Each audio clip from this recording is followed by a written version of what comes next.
All right, ladies and gentlemen, Ben Dixon here with another special guest here on MLM Monday. Super pumped for this episode. This is one of those very, very special ones when we have someone on the line who has been in all sorts of different facets of direct sales and network marketing. The guest I get to introduce you to today here on the show is Mr. Wade Lightheart. And Wade has been a field rep in the space. There's an awesome journey here you'll get to hear today inside of the story. And I'm looking forward to having him here on the show. I'm blessed that he's here. Now, if you're watching on live, I want you to comment and watching live and where you're watching from here on the stream. If you're here watching on replay or recording, type in replay and where you're watching from. And as always, you can PM and post that here inside of the thread. So with no further ado, I want to go ahead and welcome Wade to the call. Hey, Wade, how's your audio today? Is it loud and clear over there? I do believe so. Thanks for having me here today, Ben. Thanks. Oh, man, I'm so excited just to have a few minutes of your time today. Wade, for the folks who haven't met you before, go ahead and let them know, when did you get your start in direct sales network marketing? What was that journey like? Well, it's been a long one. It seems long, but it kind of goes by fast. It's unagreeable. I mean, I think like everybody, I think as a teenager and stuff, or first in college, I'd been exposed to direct sell marketing, and that was a really unique thing. And I thought it was cool. And people were like, these are pyramid schemes and all that sort of stuff. And then I moved away from it. And then I went into online marketing back in '04 on a friend of mine told me he was making money online. I thought that was crazy. I didn't even own a computer at the time. I used internet cafes, if you can remember that. And literally we started an online business together, and that grew. And then what was interesting about that is in 2007, I was introduced to a direct sales company. Mm-hmm. And I still had some of those hangovers about the business model, like the old programming. And no, I don't want to be on a soapbox preaching about stuff like that sort of stuff. But I did happen to like this company's product. And I was like, the product's really good. I'm just going to buy it. Yeah. And because I was in the health industry, it was a health related product. People were asking about it. I'm like, yeah, go to one of those meetings they're having or whatever, like, the kind of traditional meetings. Mm-hmm. And all of a sudden, like, I just kept sending people because I'm like, yeah, the machine's great. You should get one, And all of a sudden I had this business. Now, there were real professionals in the industry that were running those meetings and doing all the technical side. And so I inadvertently was benefiting from that. I didn't understand the model. I didn't understand the business. I didn't understand any of that stuff. But I did like the money. And I was like, wow, that's cool. And I loved that it was helping people, which is my number one motivation in life. So long story short, I started learning the ins and outs of the traditional ways of the direct sales model, having meetings, doing call-ups, face-to-face, group meetings, trainings, doing the super Saturdays, traveling around at the big events, working the circuit and learning from all the experts, right? And then literally, I got pretty good at it. I got enough. I made a great amount of money out of it. I got connected with a lot of people, and I fell in love with the industry. I fell in love with the fact that here is a way that people who didn't have an experience or background in business could get started later in life lots of times, because most business people, like my business partner in my other business, he started when he was 15. He was busting, he had what I would call, or their second generation or third generation. They've gone through that early phases of business where everybody struggles regardless of what business, that first 5-10 years before you really get it. Mm-hmm. And here was something that people could start later in life. And I like that part of it. That was really magic. And you could get started for way less of the cost with way less skills than you require in another business. So I really understood the industry because of my other business of how vitally important this is for people. So that was critical. But that isn't that the part that gets us all addicted? It's the fact that in direct sales and network marketing, it's like the great equalizer. It doesn't matter their past or their race or their gender or what they've done anyway. Like, they can come here, and if they'll follow that set process, right? Like years ago for you, it was like get people to the meeting, sharing that way, and do that. If they would just follow the process, they would win, right? And that's exactly it. I love that part. And you've taken that a step further in your life. That was really cool. When I first met you, you had written a book, and this was very cool, and it kind of led to the next part of the journey. You wrote a book called the wealthy backpacker. And so how did it go from like physical meetings? Because I built that same way. When I was building, we didn't have replicated sites. When I first started, it was triplicate fax forms, and you had a stack. You had to like order them from the company. Like if you wanted to put in orders, you had to buy their fax forms. So you'd buy like these triplicate fax forms from the company, and then our product was like 20 some thousand bucks. And so you'd get someone to trust you to like send a wire to an account for $20,000, and then you'd have to fill out this triplicate fax form and then separate it and stick it in the fax machine and hope like that money was going to get credited to that fax and it was going to show up in your commissions. Like it was so manual from what people do today, right? That was only, next week's my 13th year like anniversary, so it's only like 13 years ago. So like it's crazy thinking about how that's all changed. And so you went from physical meetings, all this stuff as a rep, to then being inspired to write this book called The Wealthy Backpacker. That's really helped a lot of people. So what was that whole transition like? That Well, that was a big transition, because here was my dilemma. Is I had this one business that was growing and helping people online format and using all the techniques on that. And I had this other business in the direct sales model, which was kind of the old school way of doing belly to belly direct sales marketing. And I was like, God, this would be great. I'd like to fuse these two. And I happened to be in Bali, Indonesia. And I had spent, because of the wonderful lifestyle that direct sales opportunity or online marketing provides, I've literally lived all over the world for the last 15 years. And I was sitting there in a co-working space in Ubud, Bali, at the Ubud co-working space. If you ever go, it's an amazing spot. And there's like probably a couple hundred members that are part of this group. They're people from literally teenagers to people who were retired. And they're all co-working, and they're all running these businesses online. And some of them are in direct sales, some of them are in other things, some are consultants. And I was like, wow, like in this room, we've probably got people from 50 different countries at least in this tiny little town, in this tiny little place. But the one common thread is that we were all using this digital world. And I was like, wow, isn't that cool? Wouldn't it be neat if you could fuse direct sale marketing with online marketing?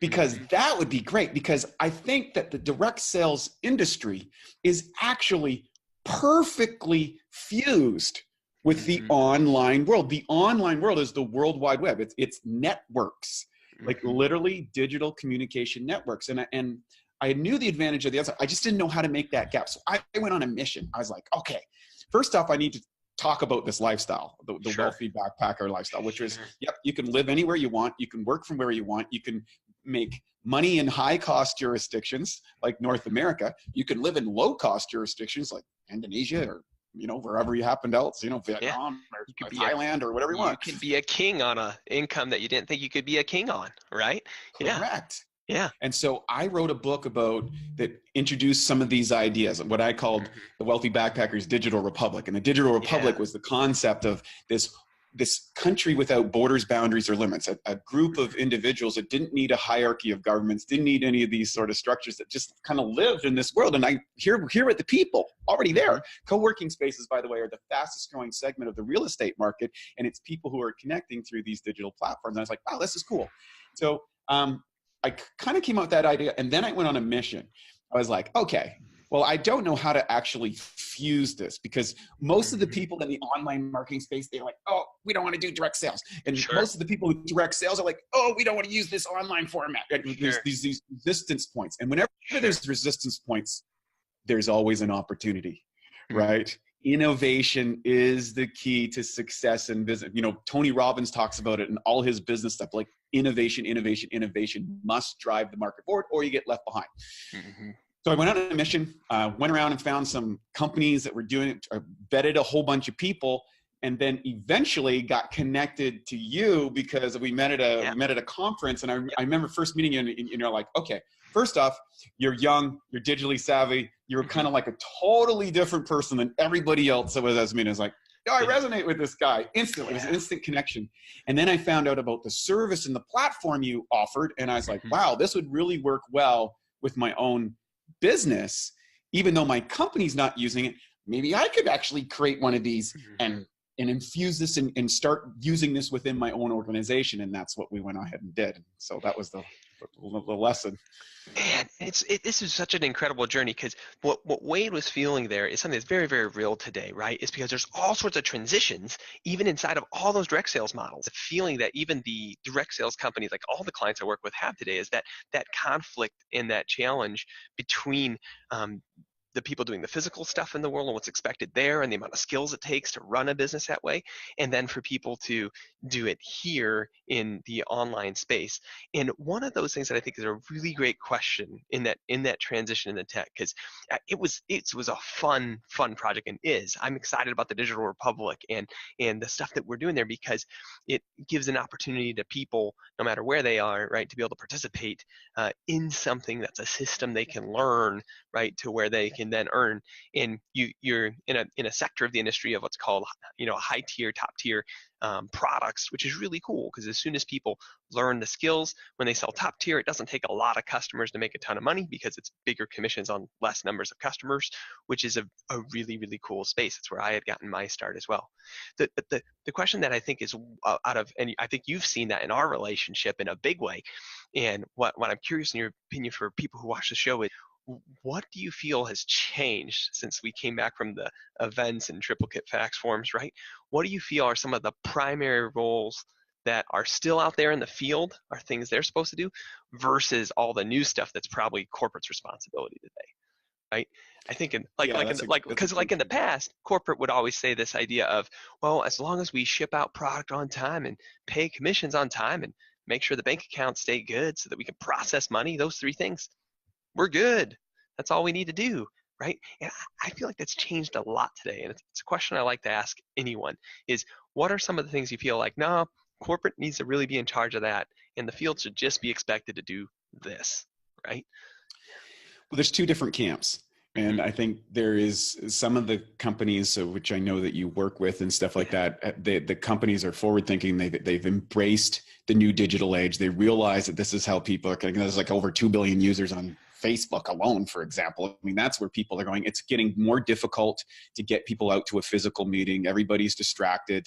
And so if everybody's looking at their phone and nobody, quote unquote, has any time to do anything, it makes sense to go where the people are, and the people are here in their phone on Zone. So the most proactive companies and the most proactive distributors and companies are looking to create online formats. Now, keep in mind, I created an old school, I would say a first generation online model for growing my team, which is all over the world. And that was, I created a basic website, I created an autoresponder campaign, and I started doing videos and loading them up on a basic site.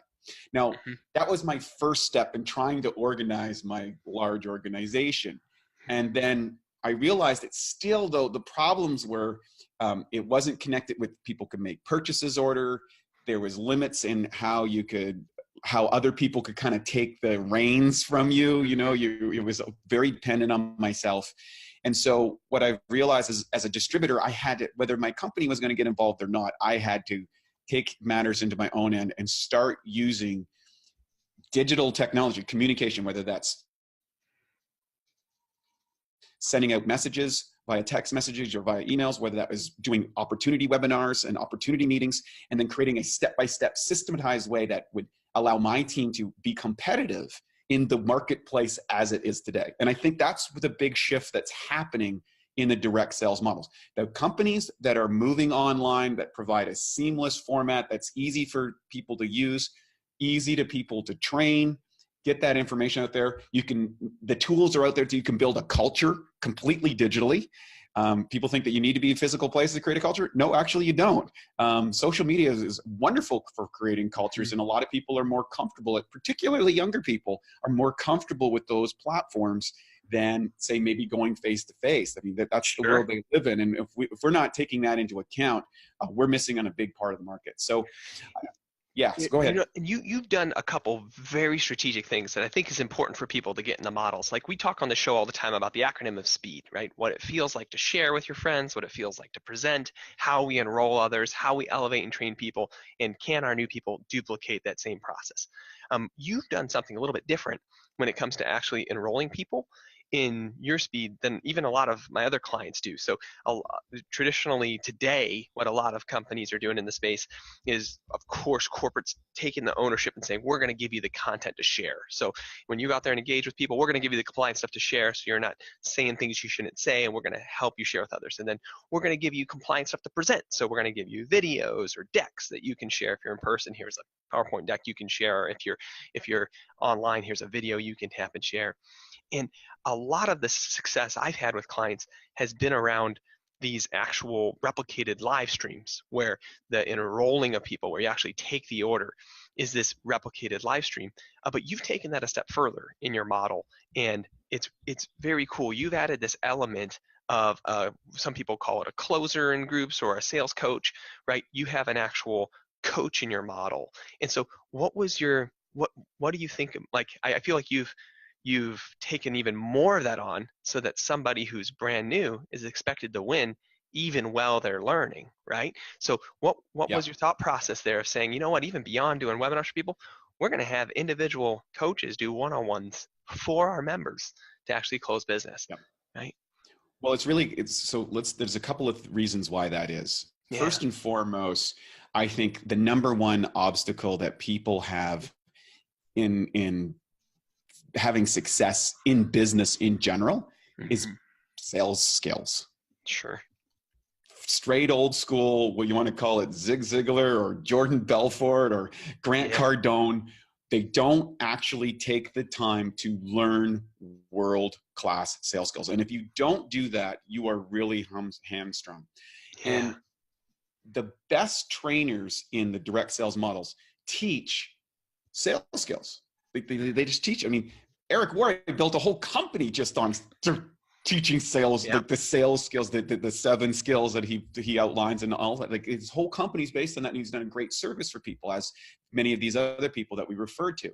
So that was number one. I realized that was the number one challenge for people. So can I create a sales environment? But that first, that distributor, when I looked at the data, I realized when there was a certain set point within the business that people would get to. There was a certain rank in the organization, and it came after about 20 people in their organization.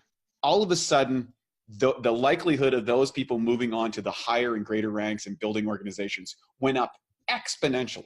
Like, it was like I think it was a 40 times increase. So I was like, okay, so how do we take, Mo and Joe Americana that are getting started out, and how do we ease them into that sales process in a way that doesn't terrify them, doesn't make them feel incompetent, that teaches them some basic skills? And then how do we have someone who is invested in their success step in for them? And that's where the coach came in. There was a third part to this. The third part was, I was attending a lot of events in my other business with very successful people in the online space. We're talking about the YouTube superstars, people with 1 million plus views that were running big organizations. And all of a sudden, all of these guys found that they needed to sell high ticket coaching programs. All of them were moving into that industry because it was becoming so competitive in these information selling and all these other things that got them to that place. They realized that the income was going down, the work was going up. They needed high ticket programs. And most of those would run a website campaign, a social media campaign, drive them to an offer. And in that offer, there was a coaching call, usually a free coaching call or something like that, where they would then be able to sell the customer, if you will, on the benefits of the program they were offering. And I was like, that's brilliant, because you're getting a direct consultation. You're getting those buying objections blown out in that sales call, and it allows the person to move forward and take advantage of your product. And I said, wouldn't that be great if my new people had someone who was proven and effective, that could do that process, that had experience with that particular business, that could really blow out those objections in an eloquent way and help build the confidence that person could be successful. They would probably lay down some cash. And I found some other groups that were doing similar models. And I said, yeah, let's do this. And fortunately, we were able to partner up with you guys to literally build that into the system. And how it works is a person comes in off a social media campaign, they fill out a form, that gives you basically all the data. What's the objections you're going to find out about it? Where the point is, the coach reviews that, which is usually a senior member who has experience and can answer all those questions and some sales skills. And then that allows, and they're taking that call for that newbie distributor that might not feel confident, might be unsure about those things. And that just eases a lot of the pain for that new distributor, because all of a sudden they're learning the skills of how to build how to use this business in the online world, which is a process. It takes time, it takes effort, it takes money. It's an investment that could take, 3, 6, 9, 12 months. Well, and something that's really important that people need to hear here is the reason you're successful in what you're doing, Wade, is because you're not expecting the new person to be something they're not. Correct. I want folks to hear that. This is really important in this interview. Like, if you take something away here, like when you get frustrated with your results in the world, right? The first thing you look at is, well, how many people am I actually serving? Right? Like, because you all believe that if you own an MLM company, if the volume of your business went up, would your income go up? Yes. If you're a distributor in an MLM company, if your GV, if your group volume went up, would you earn more? Yes. Right? So the first thing you always look at is, well, how many people am I serving? And then you look at your process, right? Your process, like, is my process expecting my people to be something they're not, right? Because if you could fix that process part and they're winning with what they actually have, they're good. And this is always a great discussion, because what do they really have, right? You talk about their social media group, right? They have trusted relationships is what they have, right?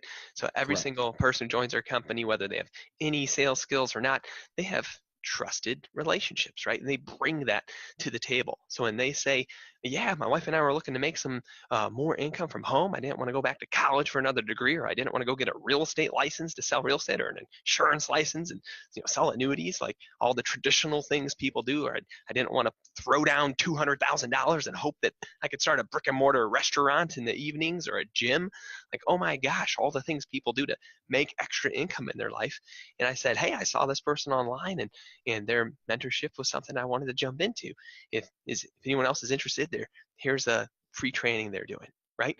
Like, if we can teach them just to invite to the free training, and we could get the sale all the way to them getting paid, well, that's magic. Because here's the problem that direct sales has had for the last 2 decades of the internet, is that most people, from what I've seen, most organizations say, yeah, we use the web, we have replicated sites, we have sales tools, we have conference calls, we have webinars, and they get all the way to the end of the sales process. And even the great closers that are trained, most of them, because they don't have the technology part right, their best call to action at the way end of the process is get back to the person who invited you to sign up.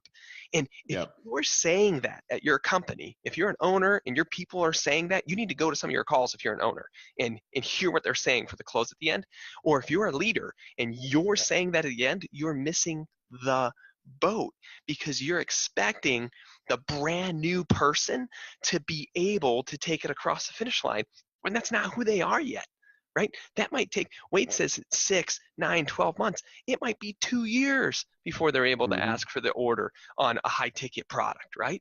Because they've never, biggest sale of their life was asking their bride to marry them or their husband to marry them, right? They haven't done anything asking someone for $5,000 or $10,000 or $20,000, right? In the space. And so this is something really important you want to walk away with from today before we get to our final question is what am I expecting my people to do that's just not them? Because that's where technology becomes the answer. That's the place where everything I've done for the last 10 years of being a vendor in the space instead of a field rep, that's what I've given, because I'm addicted to the end result, right? I want families to win. I want brand new people to win. And so everything we do is taking apart your process and saying, okay, what's missing there so we can win? And that's honestly why a lot of the new startup companies are growing so fast. Like, you guys can look on our channel, previous interview we just did, client grew by over 300,000 plus people last year. Like, why is that going on in a new company instead of an old company? Well, it's because it's really dang relevant what that offer is and what we're doing. And they're using technology this way, and it's working. And so I'm excited about 2019 because I feel like a lot is changing this year. And so let me just throw that to you, Wade. What do you feel are the biggest changes looking forward in the 2019 for the industry itself, right? Well, I think it's just more of what you talked about. The reality is this trend isn't going away. I think the old school going to hotels and having meetings and all those kind of things, that was relevant in the past. That was worked then, but with the new school way using digital technology, the companies that are able to create a systematized, almost purely automated system of taking a person to reach out and find their target market, which you can do better than anything in social media, to connect with those people and to take them through a very structured process that allows that person to know, like, and trust you on that front side, and recognize that as a company or as a distributor, you have the whole backing of all of this power that maybe that individual distributor is not able to communicate. Mm-hmm. And the cool thing is, in the digital space, you're not limited by time and space. Yeah. You can get as many people. So as soon as you can run a winning ad or have a winning format of connecting with people, and you've got this system behind you, it's bonanza time, because there are millions and millions of people right now who are struggling.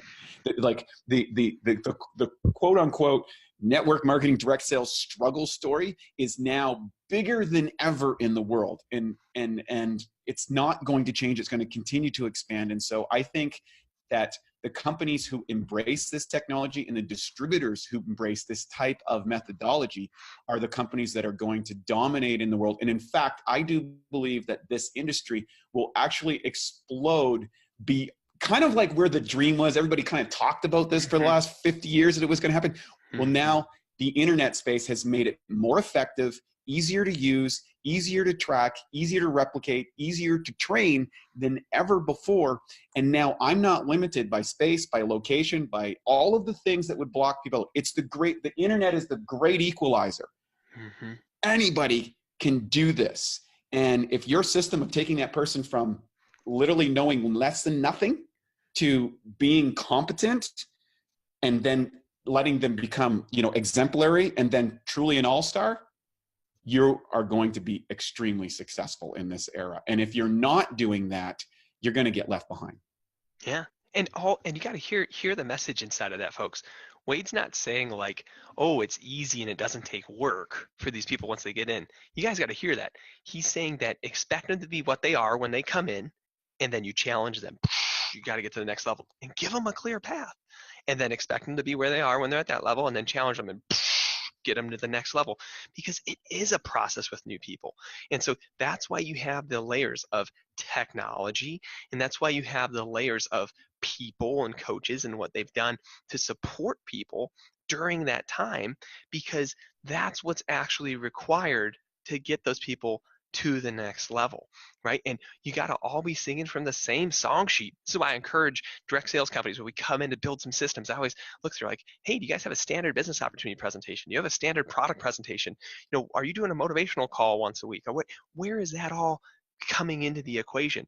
Because you want to have clear daily communication as you're running your company in the space for people to understand that process, know it, and follow it. Well, Wade, I want to thank you so much, Wade, for being here today. I know we ran a little bit over on time. I'm so excited that you got an opportunity to just share these pieces. It's been a pleasure and honor to serve you as a client, and I'm looking forward to everything that we're doing together here at the Digital Republic. For those of you that want to check out more about Wade and the things that they're doing, there'll be a link below in the comments so you can see that there. Well, Wade, thank you so much for being here today.